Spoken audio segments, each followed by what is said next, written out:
하나님의 말씀은 구약 성경 호세아 4장 6절 말씀입니다. 구약 1259쪽 말씀. 자, 우리 다 함께 읽도록 하겠습니다. 자, 시작. 내 백성이 지식이 없으므로 망하는도다. 네가 지식을 버렸으니 나도 너를 버려 내 제사장이 되지 못하게 할 것이요 내가 네 하나님의 율법을 잊었으니 나도 내 자녀들을 잊어버리리라. 아멘. 오늘은 갈산 성경학교 제51강 호세아에 대한 말씀입니다. 우리 좌우 바라보면서 함께 인사하겠습니다. 하나님을 알아갑시다. 시작. 네. 오늘은 호세아서에 대한 말씀입니다. 호세아서는 크게 두 부분으로 나눌 수 있습니다. 여러분 표를 보시면 1장부터 3장은 이제 호세아 개인적인 삶과 관련이 많이 되어 있습니다. 이 개인적인 삶을 통해서 하나님께서 이스라엘의 영적인 상태를 보여주시고 거기에 대한 하나님의 이스라엘에 대한 그 뜨거운 사랑을 보여주고 있는 그런 말씀입니다. 특별히 호세아의 그 결혼과 관련해서 말씀을 주시죠. 그런가 하면 이 4장부터 14장은 이제 호세아를 하여금 증거하게 하신 메시지예요. 이 메시지를 통해서 이스라엘의 그 죄의 그 본질적인 문제, 또 그래서 비롯되는 심판과 회복에 대한 메시지를 이제 말씀을 하고 계십니다. 이 호세아서의 저자는 선지자 호세아입니다. 이 호세아의 뜻은 구원입니다. 여호와께서 구원하셨다라는 그런 의미를 담고 있습니다. 이제 이 호세아서부터 구약의 맨 마지막인 말라기까지가 총 12개의 선지서인데 이걸 가리켜서 우리가 흔히 소선지서라고 합니다. 소선지서 한번 따라해 보겠습니다. 소선지서. 그럼 우리가 지금까지 봤던 선지서는 어떤 선지서라고 할까요? 네, 대선지서라고 합니다. 그러면 소선지서와 대선지서를 나누는 기준이 뭘까요? 대선지서는 뭐 영감이 더 많아서 대선지서고 소선지서는 좀 영감이 부족해서 그런가? 그런 거 아닙니다. 단순히 분량 때문에 그렇습니다. 분량 때문에 그런 거예요. 그러니까 소선지서라고 그래서 하나님의 영감이 적은 것이 절대로 아닙니다. 오히려 이 호세아서 같은 경우는 대선지서보다도 좀 더 앞에 기록되었고 특별히 예레미야서 같은 예레미야 선지자에게도 아주 많은 영감을 준 그런 선지서입니다. 특별히 이 호세아서에는 아주 좀 특별한 부분이 있는데요. 나중에 이제 그 솔로몬 시대 이후에 이스라엘이 북이스라엘과 남유다로 나뉘잖아요. 근데 이제 성경에 나오는 그런 선지서들이 다른 그 선지서들은 이 선지자들이 다 남유다 출신이에요. 전부 다. 그런데 호세아만 북이스라엘 출신의 그 선지자예요. 북이스라엘 출신의 선지자로서 선지서를 남긴 사람은 호세아밖에 없어요. 물론 이제 북이스라엘에 대해서 쓴 선지서는 아모스도 있지만 아모스는 남유다의 선지자입니다. 그러니까 북이스라엘 출신으로서 북이스라엘에 대한 메시지를 쓴 사람은 호세아가 유일해요. 호세아가 유일한 그런 선지자다라는 거예요. 물론 그러면 북이스라엘에는 선지자가 없었냐? 아니에요. 걸출한 선지자가 있었어요. 예를 들면 엘리야, 엘리사, 대단하죠. 그런 사람들 다 북이스라엘의 선지자예요. 그러나 성경에 선지서를 남기지는 않았어요. 선지서를 남긴 선지자는 아니에요. 기적은 많이 행했는데 이런 말씀을 기록으로 남기지는 않았어요. 기록으로 남긴 북이스라엘의 선지자는 호세아가 유일하다라는 거예요. 호세아는 고멜이라는 여인과 결혼해서 고멜이 아내였고 이 사이에 2남 1녀를 두었습니다. 자, 오늘 이 호세아서에 대한 말씀을 개관하면서 함께 은혜를 받겠습니다. 먼저 호세아의 이제 결혼인데요. 이 결혼은 예언적인 결혼이었습니다. 무슨 말이냐? 이 결혼 자체에 하나님께서 어떤 메시지를 담아두셨다라는 거예요. 우리 1장 2절과 3절 말씀을 다 함께 읽도록 하겠습니다. 시작. 여호와께서 처음 호세아에게 말씀하실 때 여호와께서 호세아에게 이르시되 너는 가서 음란한 여자를 맞이하여 음란한 자식들을 낳으라. 이 나라가 여호와를 떠나 크게 음란함이니라 하시니 이에 그가 가서 디블라임의 딸 고멜을 맞이하였더니 고멜이 임신하여 아들을 낳음에 하나님께서 호세아 선지자에게 어떤 명령을 하셨어요?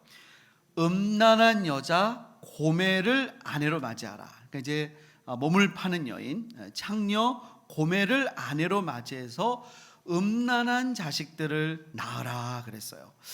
하나님은 때때로 선지자 개인적인 삶을 통해서 하나님의 메시지를 증거하게 하세요.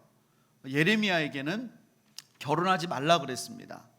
에스겔에게는 그의 아내를 갑자기 하나님이 데려가셨는데 그날 울지도 말라 그랬어요. 왜 그렇게 하나님이 참 힘든 요구를 하셨을까? 하나님이 그것들을 통해서 하나님의 말씀, 그 하나님의 심정을 선지자가 실제 삶으로 겪어내면서 그 말씀을 그 온몸으로 증거하는 그런 메신저가 되게 하셨어요. 그러니까 여러분, 하나님의 말씀을 받았다, 그리고 그 말씀을 증거한다는 건 정말로 쉬운 일이 아니에요.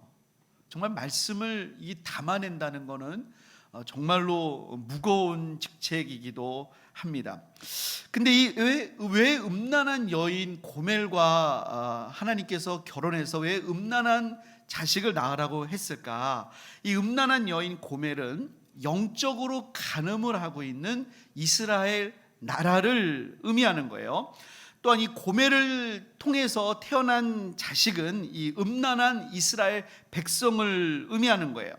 이 북이스라엘이 이제 통일 이스라엘에서 갈라진 다음부터 행했던 게 뭐냐면 여로보암의 길을 따랐어요. 여로보암이 단과 베델에 금송아지로 우상을 만들어 놓고 이 금송아지가 여호와 하나님이다. 그때부터 계속 우상을 섬겼거든요.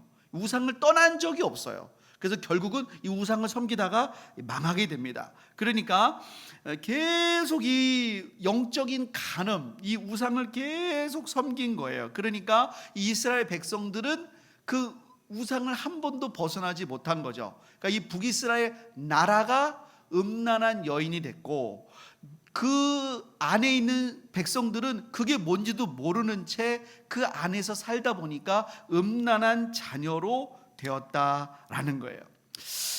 말씀드린 대로 이 이스라엘의 영적인 간음은 우상 숭배였는데요. 특별히 이 바알 우상 숭배가 아주 심했어요. 하나님께서는 유일하신 하나님 여호와만을 섬기라고 그랬어요. 여러분, 10계명의 제1계명이 뭐예요? 나 외에 다른 신을 섬기지 말라. 2계명이 뭐예요? 우상을 섬기지 말라. 1, 2계명이 그 하나님 외에는 다른 신 섬기지 말라는 거잖아요. 그런데 이거를 범한 거예요. 자, 이스라엘 백성이 이제 가나안 땅에 들어와서 가나안을 정복했습니다. 하나님께서 가나안을 사실은 다 멸하라고 그랬어요. 근데 그걸 이제 다 멸하지 못했죠. 믿음으로 다 멸하지는 못했어요. 그래서 그들과 함께 살아가기 시작합니다. 근데 이 가나안 원주민들은 뭐냐면은 기본적으로 다신교예요. 다신교. 사실은 여호와 하나님 믿는 신앙 외에는 다 다신교였던 거예요. 근데 이들이 이 가나안 원주민들이 가장 떠받들고 있는 신이 뭐냐면 풍요와 다산의 신 바알이었던 거예요. 바알. 이 바알 신앙에 이제 물든 거예요. 그럼 가나안 원주민들이 어떻게 이 이스라엘 백성들을 바알 신앙으로 이렇게 물들게 만들었냐? 사실은 이 가나안 땅을 정복한 건 이스라엘 백성이잖아요. 이스라엘 백성들이 정복해 들어왔는데 어떻게 이렇게 바알 신앙에 물들게 됐냐? 이런 식으로 유혹을 한 거예요. 너희들이 믿는 신은 여호와 하나님이지, 근데 여호와 하나님은 전쟁의 신이야. 전쟁의 신. 전쟁을 잘하는 신이야. 그러니까 애굽도 이겼던 거야. 애굽 10가지 재앙 이길 수 있었던 거야. 그리고 가나안 땅 들어온 거, 여리고 이긴 거, 여기 가나안 많이 이겼잖아. 전쟁의 신이라 그래. 전쟁의 신. 근데 너희들 가나안 지금 광야 생활할 때는 농사 지어본 적 없잖아. 여기 와서 이제 농사 지어야 되거든. 농사 지으려면 비가 와야 돼. 근데 이 비를 관장하는 신은 바알이야. 바알. 니네 맨날 전쟁만 하고 살 수 있어? 비 와야 되잖아. 네 비 내리려면 바알 신이 도와줘야 돼. 우리는 지금까지 조상 대대로 바알을 섬기고 살아왔다. 그러니까 너희들 여호와만 섬겨서는 안 돼. 누구 섬겨야 돼? 여호와와 바알을 같이 섬겨야 돼. 그러면서 이 바알 신앙과 혼합이 되어버린 거예요. 심지어 어떤 사람들은 여호와와 바알 그게 같은 거 아닌가? 이렇게 막 등치가 돼버리는 거예요. 하나님께서는 그런 그 북이스라엘을 보면서 막 찢어지는 질투와 아픔, 이게 영적인 간음이라는 거예요. 우상이. 그러면서도 그 이스라엘에 대한 막 뜨거운 사랑을 막 그 마음을, 이 마음이 막 너무나 막 아픈 거예요. 그래서 이걸 어떻게 해야 되냐. 그래서 하나님이 호세아라고 하는 선지자를 불러서 그 하나님의 마음을 담아내기 위해서 호세아에게 고멜이라는 여인을 맞이함으로써 그 심정을 실제적으로 경험하게 하시고 그 메시지를 전하게 하셨다는 거예요. 자, 우리 한번 그 다음 우리 고멜을 어떻게 하나님이 이스라엘에 적용해서 말씀하시는가 한번 보도록 하겠습니다. 2장 6절부터 9절을 저와 여러분들이 교독을 하겠습니다. 그러므로 내가 가시로 그 길을 막으며 담을 쌓아 그로 그 길을 찾지 못하게 하리니 그가 그 사랑하는 자를 따라갈지라도 미치지 못하며 그들을 찾을지라도 만나지 못할 것이라. 그제야 그가 이르기를 내가 본 남편에게로 돌아가리니 그때에 내 형편이 지금보다 나음이라 하리라. 곡식과 새 포도주와 기름은 내가 그에게 준 것이요 그들이 바알을 위하여 쓴 은과 금도 내가 그에게 더하여 준 것이거늘 그가 알지 못하도다. 그러므로 내가 내 곡식을 그것이 익을 계절에 도로 찾으며 내가 내 새 포도주를 그것이 맛들 시기에 도로 찾으며 또 그들의 벌거벗은 몸을 가릴 내 양털과 내 삶을 빼앗느니라. 호세아가 그 음란한 여인, 그 몸을 파는 여인 고멜을 아내로 맞았어요. 그런데 그래서 이남 1녀를 낳았단 말이에요. 그런데도 그 음란한 여인 고멜이 예전에 그 음행했던 그 삶을 잊지를 못하고 남편을 떠나서 다시 예전에 그 음탕했던 삶으로 돌아가 버렸어요. 예전에 창녀의 삶으로 돌아갔다는 거예요. 하나님께서는 이렇게 음행의 삶으로 돌아가 버린 고멜이 바로 이스라엘 백성과 같다는 거예요. 그래서 내가 너희들을 구원했는데, 애굽에서 구원했는데 너희들이 다시 바알 우상에게로 돌아가 버렸다는 거예요. 그래서 하나님이 뭐라고 하시냐, 너희들이 지금 바알에게로 돌아가냐? 그럼 돌아가는 너희들을 담을 쌓아서 그 길을 찾지 못하게 하겠다. 내가 너희들이 가는 길을 막겠다, 그렇게 말씀하세요. 그러면 7절 보니까 그들이 이렇게 말한다는 거예요. 내가 본 남편에게로 돌아가겠다. 그래야 내 형편이 지금보다 낫겠다는 마음이 들 거라는 거예요. 그래야 회개의 마음이 든다는 거예요. 그러면서 하나님께서 막 이렇게 통안의 마음을 하시는 거예요. 8절 보니까 그들이 곡식과 새 포도주와 기름을 얻으려고 바알 우상에게 그렇게 빌었는데 그 곡식과 새 포도주와 기름, 그거 바알이 준 게 아니라 다 내가 준 거라고. 그거 풍요와 다산의 시인인 바알이 준 게 아니라 다 내가 준 거라고. 근데도 그들이 모르고 바알에게 빌었다는 거예요. 그래서 구절을 보니까 하나님께서 그 포도주와 기름과 곡식 다 가져가시겠다고 말합니다. 니네들이 그것 때문에 바알에게 가느냐? 하나님이 그거를 다 가져가시는. 하나님이 이렇게 가져가시는 이유가 뭘까요? 우리 2장 14절부터 16절 말씀 한번 읽어보겠습니다. 2장 14절부터 16절 시작. 그러므로 보라 내가 그를 타일러 거친 들로 데리고 가서 말로 위로하고 거기서 비로소 그의 포도원을 그에게 주고 아골 골짜기로 소망의 문을 삼아 주리니 그가 거기서 응대하기를 어렸을 때와 애굽 땅에서 올라오던 날과 같이 하리라. 16절 시작. 여호와께서 이르시되 그날에 내가 나를 내 남편이라 일컫고 다시는 내 바알이라 일컫지 아니하리라. 하나님이 가나안 땅에서 이것저것 곡식과 풍성한 것을 주니까 사람들이 이 곡식과 풍성한 것을 바알이 줬다고 바알 우상에게 찬양하고 경배하는 거예요. 그러니까 하나님이 그거 다 거두어 간다는 거예요. 그리고 하나님이 다시 이스라엘 백성들을 광야로 그냥 내몰겠다는 거예요. 거친 들로 데리고 가겠다는 거예요. 그래서 마치 언제적으로 만드냐면 옛날에 애굽에서 너희들을 데리고 왔을 때 광야 시절로 되돌리겠다는 거예요. 왜냐하면 그때 광야에서 너희들이 나왔을 때는 그때가 너와 나의 허니문 신혼이었다는 거예요. 그때는 너희가 매일매일 만나를 먹으면서 감격했고 매일 구름 기둥에 인도받으면서 하나님의 인도를 따라갔고 그때도 물론 반역하고 그때도 불순종했지만 그래도 그때는 믿음을 따라서 구름 기둥 따라가고 만나를 따라가고 그래도 하나님 말씀에 그래도 순종했던 그때로 내가 돌아간다는 거예요. 그러면 바알이 아니라 하나님을 내 남편이라고 부를 것이라는 거예요.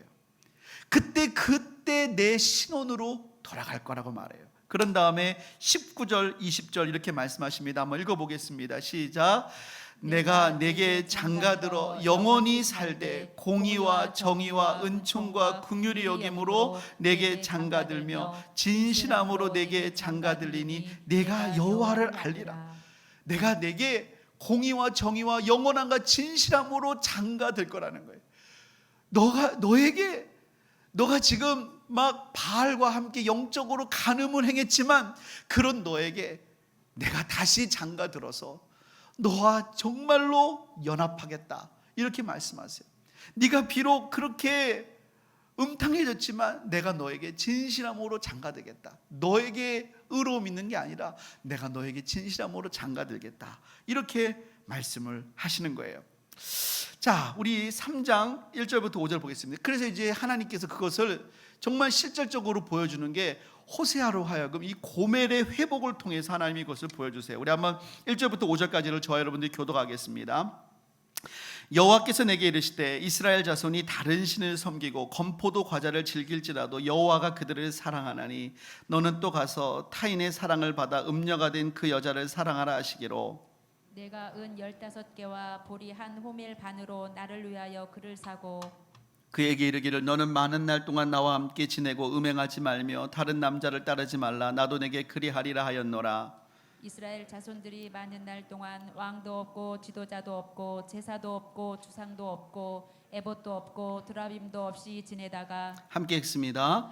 그 후에 이스라엘 자손이 돌아와서 그들의 하나님 여호와와 그들의 왕 다윗을 찾고 마지막 날에는 여호와를 경외함으로 여호와와 그의 은총으로 나아가리라. 여러분 이 3장 1절 말씀을 한번 주목해서 보세요. 하나님께서 호세아에게 이렇게 말씀하시는 거예요. 호세아야, 이 이스라엘 자손이 다른 신을 섬기고 건포도 과자를 즐길지라도 그럴지라도 여호와가 그들을 사랑한다. 아니 그들이 다른 신을 섬기고 그 바알이 준다고 믿는 그런 소산물을 사실 하나님이 주시는 건데 그런 거를 즐길지라도 내가 그들을 사랑하는 걸 어떡하냐. 그러므로 너도 음행하고 있는 그 고멜을 다시 사랑해라 그랬어요. 너도 사랑해라. 얼마나 순종하기가 어려웠을까요? 근데 호세아가 순종하는 거예요.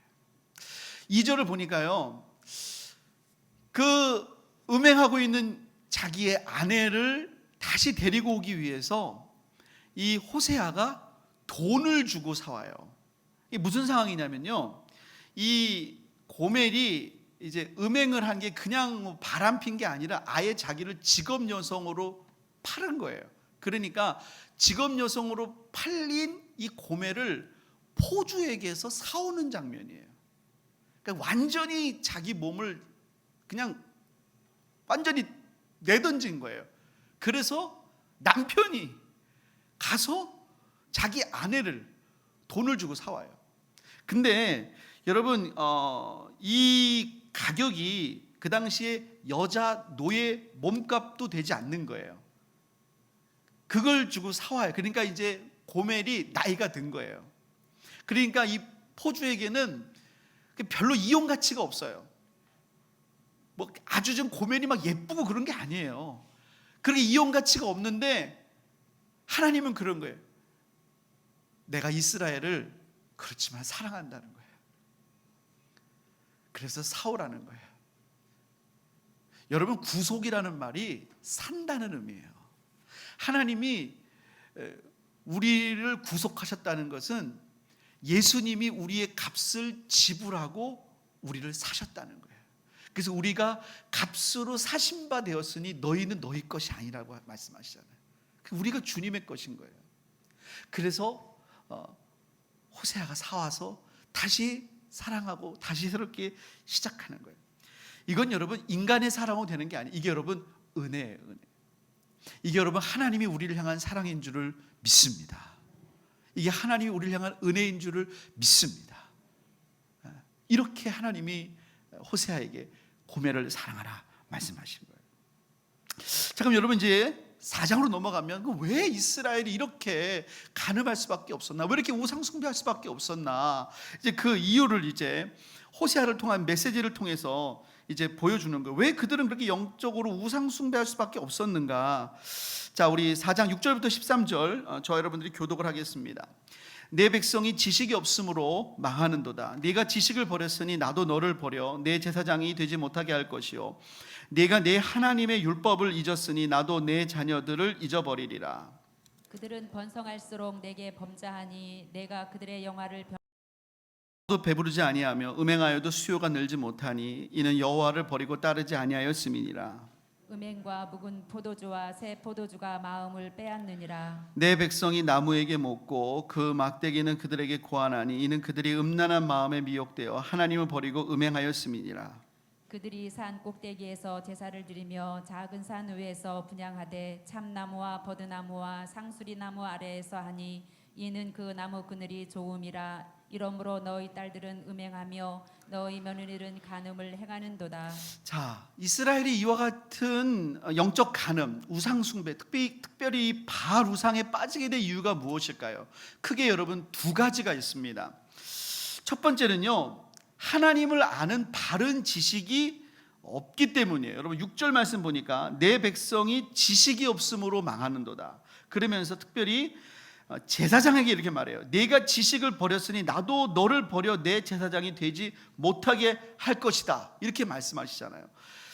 제사장이 하나님의 말씀을 바로 가르치지 못한 게 주요한 이유였어요. 그래서 백성 전체가 다 하나님 말씀에 서지 못하게 된 것입니다. 여러분 한국 교회도 하나님의 말씀을 바로 배워야 돼요. 한때 예수님 믿으면 복 받는다는 가르침이 우리나라 강단에서 성행한 적이 있었습니다. 물론 여러분 그것은 부분적으로 옳아요. 맞아요. 틀린 게 아닙니다. 그러나 여러분 성경에는 그것만 있는 것이 아닙니다.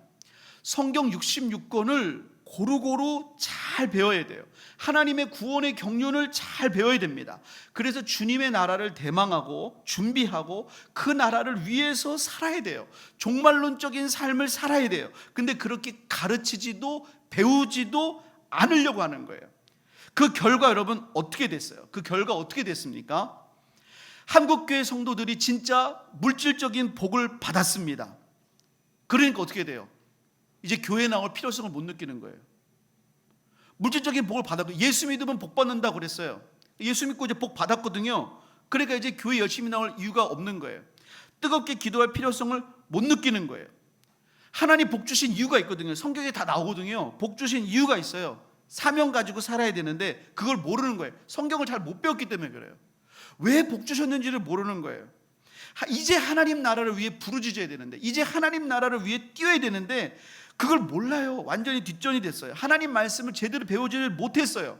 그러니까 원래 우리나라에 종교가 있어요. 원래 그냥 기복 종교가 있어요. 그냥 가나안 원주민의 종교가 바알 종교였던 것처럼 우리나라에 원래 그냥 기복 종교에다가 그냥 예수님 더해가지고 그게 예수 종교가 기복 예수 종교 비슷하게 됐단 말이에요. 그게 하나님 말씀 제대로 못 배운 거예요. 그래서 마지막 시대 사명 감당해야 되는데 사명적 존재로 살지 못해요. 그러니까 교회 와서도 맨날 이제 뭐 하냐면은 그냥 이제 뭐 비슷해요. 그냥 늘 그냥 뭐 교회에서도 그냥 뭐 누가 크냐, 네가 크냐, 내가 크냐, 맨날 그런 것만 하면 지금 그거 할 때가 아니거든요. 우리 교회가 하나님의 군대가 돼야 되거든요. 사명 감당해야 되거든요. 정말로 중요한 게 있는데 중요한 거를 다 놓칠 수가 있단 말이에요. 정말 중요한 게 있습니다. 하나님의 나라를 위해서 우리 교회가 지금 나가야 된단 말이에요. 진짜로 싸워야 될 때 대포를 우리 교회 안에다 쏴야 될 때가 아니라 밖에다 쏴야 된단 말이에요. 밖에다가 지금 정말로 대포를 쏴야 될 때는 저 마귀의 진들이에요. 마귀의 진들에다가 쏴야 되는데 우리 안에다 쏠 때가 아니에요. 지금 우리 내면에다 쏠 때가 아니고 우리 안에다 쏠 때가 아니단 말이에요. 그 말씀을 제대로 못 배우니까 우리가 그런 현상이 많다 이 말이에요. 두 번째는 여러분 음란한 마음이에요. 11절 12절 보니까 그 음란한 마음 때문에 하나님 앞에 못 간다 그랬어요. 바알 우상의 제2의 특징은 뭐냐면요, 합법적으로 매춘이 허용이 돼요. 왜냐면요, 이 바알이 비를 내리는 신이라고 그랬잖아요. 근데 여러분 가나안 지역이 비가 되게 안 내려요. 그래서 하나님이 내가 너희가 내 말을 들으면 이른 비와 늦은 비를 딱 준다고 그랬잖아요. 비가 잘 안 내리거든요. 그래서 하나님이 이른 비와 늦은 비를 딱딱 안 내려주면 이게 농사가 안 되는 거예요.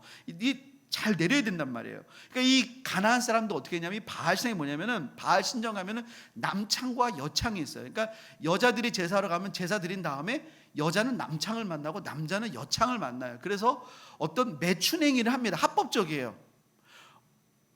부부가 있어도 그냥 합법적으로 할 수 있어요. 거기서 매춘 행위를 하면 그것이 바알을 자극한다는 거예요. 그럼 바알을 자극하면 그 바알이 자극해서 나오는 결과물이 비라는 거예요. 비. 그러니까 음행이 정당화되는 거예요. 그러니까 이스라엘 백성들이 음행을 하고 싶으니까 이 우상을 끊지를 못해요. 그래서 5장 4절 보니까 음란한 마음이 그 속에 있어서 하나님께 돌아가지를 못해요. 한국 교회 안에 스며든 깊은 문제도 죄의 문제인 거예요. 특별히 마지막 때가 될수록 성적인 죄가 깊이 있는 거예요. 우리가 하나님 앞에서 거룩한 삶을 위하여 회개하지 않으면 참된 회복과 부흥이 없다는 거예요. 이 두 가지 때문에 이들이 이 죄를 끊지 못했다라는 거예요. 자, 우리 6장 6절 말씀 한번 읽어보겠습니다. 6장 6절 말씀. 자, 우리 6장 6절 말씀. 자, 우리 다 함께 한번 읽어보도록 하겠습니다. 시작. 그러므로 내가 선지자들로 자, 우리 6장 6절 말씀입니다. 6장 6절 말씀 시작. 어제 아니하며 번제보다 하나님을 아는 것을 원하노라. 하나님께서 이렇게 말씀하십니다. 하나님이 진정으로 원하는 것은 인애를 원하고 제사를 원하지 아니하며 번제보다 하나님 아는 것을 원한다고 그랬어요. 여러분, 인애가 무엇입니까? 인애는 간단히 말하면 하나님을 진정으로 사랑하고 사람을 진정으로 사랑하는 거예요. 그러니까 이들이 제사를 드렸어요. 제사를 안 드린 게 아니에요. 근데 제사를 드리지만 하나님을 사랑하는 마음이 없어요. 그리고 사람들을 사랑하지 않아요. 그래서 강포와 포악을 행했다는 거예요. 제사는 있는데 종교 형식은 있는데 하나님을 사랑하지 않아요. 사람들에게 악을 행해요. 그리고 번제를 드리는데 하나님을 아는 지식이 없어요. 그러니까 어떻게 돼요? 미신적인 신앙이죠. 기복 신앙이 되는 거예요. 여러분, 우상은 단지 어떻게 보이는 그런 신상만이 아니에요. 우리가 하나님 말씀으로 제대로 되지 않으면 그냥 막 혼합주의로 다 섞어버리는 그런 신앙이 될 수 있다라는 거예요. 우리가 매년 이제 신년 되면 이제 말씀 뽑기 합니다. 여러분, 말씀 뽑기 어떻게 생각하십니까? 어떤 분들은 이제 말씀 뽑기가 이거 좀 약간 미신적이지 않냐, 그런 분들이 있어요. 뭐 그렇게 생각하실 수도 있을 것 같아요. 저는 말씀 뽑기 찬성이냐 아니냐, 내년 이제 그러니까 송구정 예배 때 말씀 뽑기 하냐 안 하냐 합니다. 저는 찬성이에요. 근데 여러분, 저는 찬성인데 진짜 제 마음은 뭐냐면요, 여러분 한 말씀 뽑기 한 10개쯤 뽑았으면 좋겠어요. 근데 제 진짜 마음은, 제가 옛날에 그 학생들 지도할 때 그렇게 하다 해줬는데, 말씀 뽑으면요 나온 다음에 제가 그 말씀을 그 맥락을 중심으로 설명을 해줬어요. 그 말씀의 의미가 대부분의 경우가 내가 생각하는 그런 말씀이 아니에요, 여러분. 그 말씀의 맥락이 되게 좋은 말씀이 주로 있잖아요. 그 맥락이 지금 우리는 뭐 어떤 경우에 막 나는 막 승진하고 싶고, 나는 지금 올해 막 돈이 대박 나고 싶고, 나는 막 건강해지고 싶고, 막 나는 그런 걸 생각하면서 뽑았단 말이에요. 근데 그런 말씀이 걸렸단 말이에요. 꽉 대박인 것 같잖아요. 근데 그 말씀의 맥락을 들으면 그런 의미도 있겠지만 그것만이 있는 게 아니다 말이에요. 저는 좀 그 맥락을 좀 설명하고 싶어요. 그래서 여러분 한 10개쯤 뽑았으면 좋겠어요. 그래서 제가 다 좀 설명해 드릴게요. 한 10개쯤 다. 그러면 정말 주님 나라를 위해 살아야 된단 말이에요. 여러분, 저는 그냥 말씀 뽑지 말고 그냥 말씀 다 읽으셨으면 좋겠어요. 그냥 통독을 하세요. 통독을. 그러니까 저는 10년에 말씀 뽑는 거 아주 환영입니다. 뭐 말씀 많이 뽑으세요. 그냥 말씀 다 뽑으셨으면 좋겠고 말씀 다 암송했으면 좋겠어요. 말씀 많이 뽑으십시오. 중요한 건 뭐냐면 그 말씀의 맥락을 아셔야 되고 의미를 아셔야 돼요. 하나님 정말 말씀 뽑을 때 그 말씀대로 우리에게 은혜 주실 때 많거든요. 제비 뽑을 때 그건 사람이 하는 게 아니라 하나님 주신다고 하셨잖아요. 근데 그걸 여러분 미신적으로 보면 안 돼요. 그 말씀의 맥락을 알아야 돼요. 그 맥락이 어떤 맥락 안에서 주시는 것인가. 보통 말씀이 아니에요. 보통 말씀이. 어떤 거는요, 그게 목숨을 걸어야 되는 말씀도 있단 말이에요. 우리의 삶을 흔드는 말씀이 있단 말이에요. 맨날 말씀만 듣고 아멘만 하고 내 삶에 변화가 없다. 주님께서 말씀하시잖아요. 나는 인애를 원한다고. 진짜 삶을 원한다고. 그냥 종교 행식보다 진짜 하나님 아는 것을 원한다고 우리 주님이 말씀하시는 거예요. 자, 이렇게 하나님 말씀을 선포하시는데 회개를 거절합니다. 우리 7장 10절부터 12절 말씀 읽어보겠습니다. 자, 다 함께 읽겠습니다. 시작. 이스라엘의 교만은 그 얼굴에 드러났나니 그들이 이 모든 일을 당하여도 그들의 하나님 여호와께로 돌아오지 아니하며 구하지 아니하도다. 에브라임은 어리석은 비둘기같이 지혜가 없어서 애굽을 향하여 부르짖으며 아수르로 가는도다. 그들이 갈 때에 내가 나의 그물을 그 위에 쳐서 공중의 새처럼 떨어뜨리고 전에 그 회중에 들려준 대로 그들을 징계하리라. 정말로 하나님 백성은 하나님께서 아까 막 그 가시로 막고 다무를 막는다고 그랬잖아요. 그러면 깨닫는데 11절 보니까 에브라임은 북이스라엘을 그 표현하는 어떤 일종의 별명 같은 거예요. 어리석은 비둘기같이 지혜가 없어서 어려움을 당하니까 하나님을 찾는 게 아니라 애굽 도와주세요. 출애굽했잖아요. 출애굽한 그 애굽에게 도와주세요. 아수르 도와주세요. 아수르 도와주세요 했다가 결국 아수르에게 망하게 되거든요. 하나님을 찾아야 되는데 다른 길을 찾는다는 거예요. 그러니까 이 회개하는 게 아니라 다른 방법 찾으면 안 된다라는 거예요. 우리 10장 8절 말씀 읽어보겠습니다. 10장 8절 시작. 이스라엘의 죄 곧 아웬의 상당한 파괴되어 가시와 찔레가 그 제단 위에 날 것이니 그들이 산더러 우리를 가리라 할 것이요 작은 산더러 우리 위에 무너지라 하리라. 이스라엘의 죄 곧 아웬의 산당은 바로 베델의 금송아지를 말합니다. 베델의 금송아지가 다 무너지게 될 거다. 그때 사람들이 뭐라고 말하냐? 산더러 우리를 가리라 할 것이요 작은 산더러 우리 위에 무너지라 하리라 그랬어요. 여러분, 산이 우리 위에 무너져서 생각해 보세요. 여러분, 깔려 죽는 거 아닙니까? 그런데 그게 차라리 낫다는 거예요. 산이 차라리 내 위에 무너져라. 그렇게 하나님의 심판의 날이 무섭다는 거예요. 근데 정말로 그렇게 이제 멸망을 하죠. 아수르에 의해서 멸망하죠. 그런데 이 말씀을 예수님이 인용을 하세요. 우리 한번 누가복음 23장 30절 31절 펴보겠습니다. 누가복음 23장 30절 31절입니다.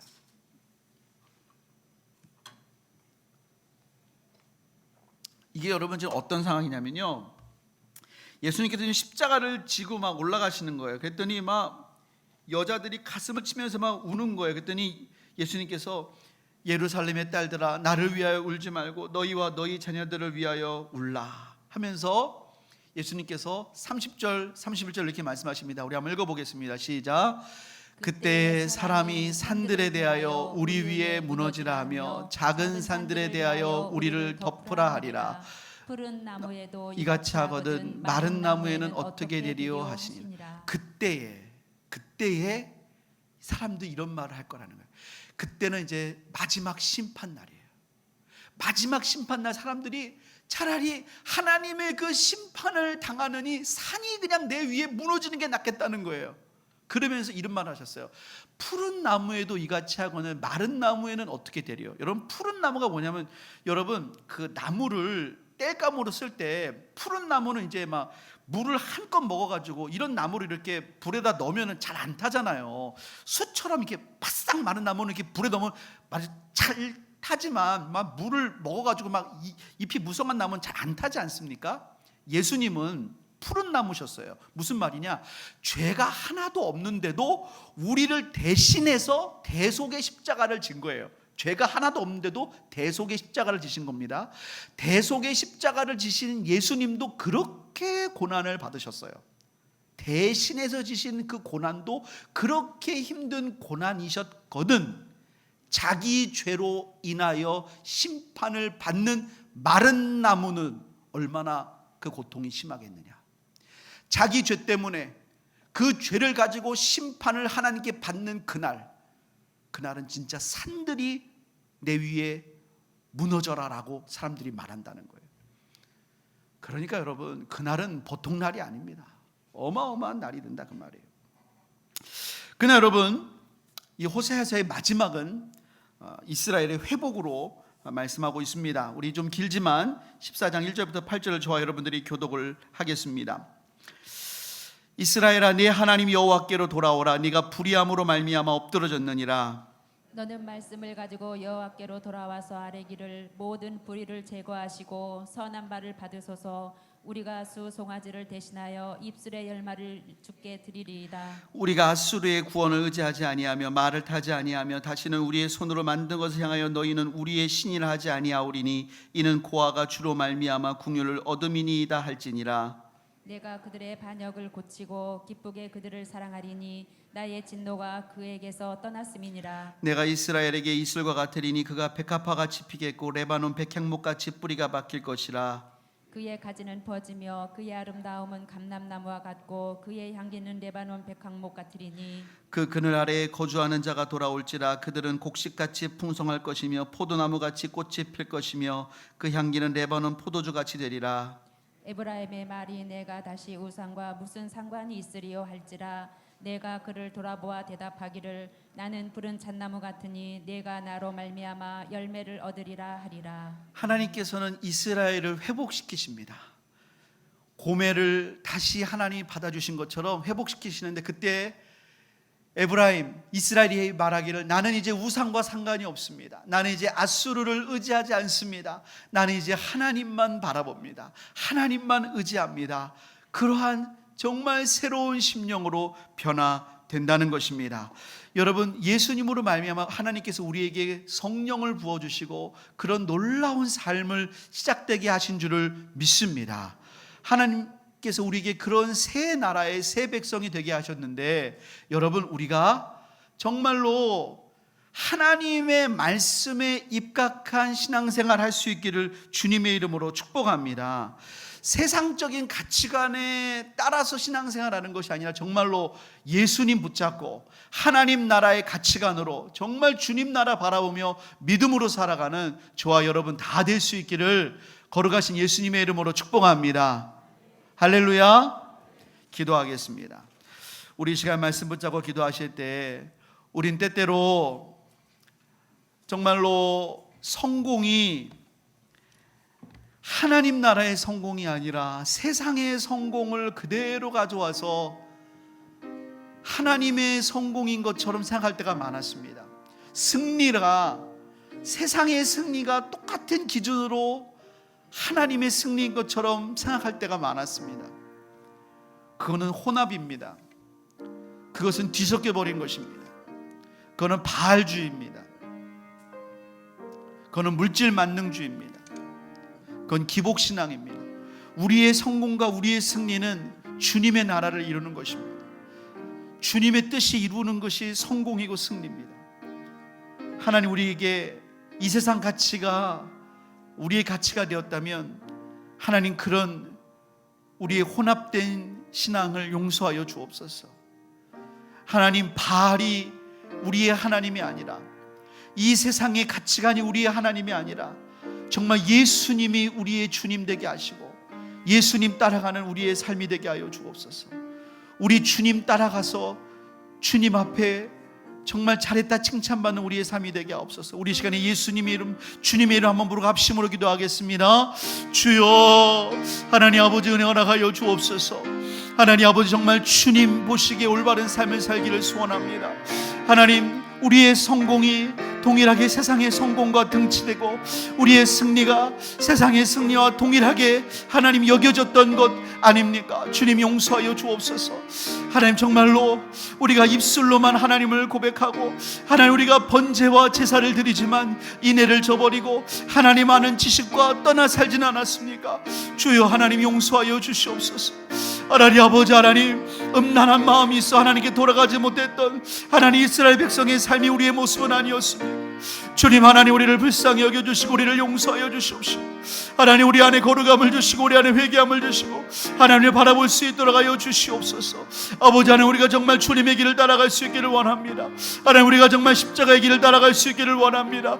주님의 승리가 우리의 승리 되게 하여 주시고 주님의 뜻이 우리의 뜻이 되게 하여 주시옵시고 하나님 주님의 비전이 우리의 비전 될 수 있도록 하나님 아버지 역사하여 주옵소서. 아버지, 하나님 예수의 이름의 능력을 의지하기를 소원합니다. 하나님 역사하여 주시고 은혜 허락하여 주시옵소서. 하나님 역사하여 주옵소서. 우리 시간에 한 번 더 기도하겠습니다. 하나님, 우리가 정말로 하나님 말씀을 바로 배우기를 소원합니다. 하나님을 아는 지식이 없어서 망한다고 그랬습니다. 하나님, 정말 우리가 하나님을 알기를 게으르지 않기를 소원합니다. 하나님을 정말 제대로 알게 하여 주옵소서. 하나님을 정말 제대로 알아서 우리의 삶 속에 예수님의 형상이 온전히 드러나게 하시고 날마다 우리가 십자가 앞에 나아가게 도와주시옵시고 내 삶을 통해서 예수 그리스도의 형상이 드러날 수 있는 우리의 모든 삶이 되게 하여 주옵소서. 하나님, 우리가 정말로 이 땅에서 잘 되고 잘 먹고 잘 사는 것만이 우리의 기도 제목이 아니라 우리의 삶을 통해서 예수님의 뜻이 온전히 드러날 수 있도록 그런 하나님 백성 다 되게 하여 주시옵소서. 우리 주님의 이름 한번 부르고 합심으로 기도하겠습니다. 주여, 하나님 아버지 역사하여 주옵소서. 하나님 아버지, 우리가 그냥 잘 먹고 잘 살고 하나님 우리가 정말로 이 땅에서 하나님 편안히 살고 건강히 살고 하나님 그렇게 살다가 하나님 죽는 것이 우리의 삶의 목적이 되지 아니하게 하여 주옵소서. 주의 나라와 주의 영광을 위하여 하나님 우리에게 맡기신 삶을 하나님 정말 예수님을 위해 살아갈 수 있는 하나님 우리가 그런 삶이 되기를 소원합니다. 하나님 앞에 섰을 때에 하나님 그것을 위해서 달려갈 수 있도록 하나님 역사하여 주옵소서. 하나님 우리에게 시간을 주셨습니다. 기회를 주셨습니다. 생명을 주셨습니다. 하나님 우리가 왜 살아야 되는지, 무엇 때문에 살아야 되는지, 하나님 무엇 때문에 우리의 물질을 써야 되는지 알게 하시고 하나님 달려가게 하시고 하나님 그렇게 살아가는 우리 개인과 우리 교회가 될 수 있도록 하나님 역사하시며 하나님 영광 받아 주시옵소서. 하나님 주장하여 주옵소서. 오 하나님 도와주옵소서. 하나님, 오늘도 수예배 우리를 불러주시니 감사합니다. 하나님이 아는 지식이 없어 망한다고 그랬습니다. 음란한 마음이 있어서 하나님 앞에 나아가지 못한다고 그랬습니다. 아버지 하나님, 우리가 그렇게 되지 아니하게 도와주시고 정말 우리 안에 주신 성령으로 말미암아 주의 말씀으로 말미암아 순복하며 하나님 우리의 주신 모든 삶을 주님 뜻대로 살아가는 우리 모든 하나님 백성 다 되도록 하나님 역사하여 주시옵소서. 감사드리며 예수님의 이름으로 기도드립니다. 아멘.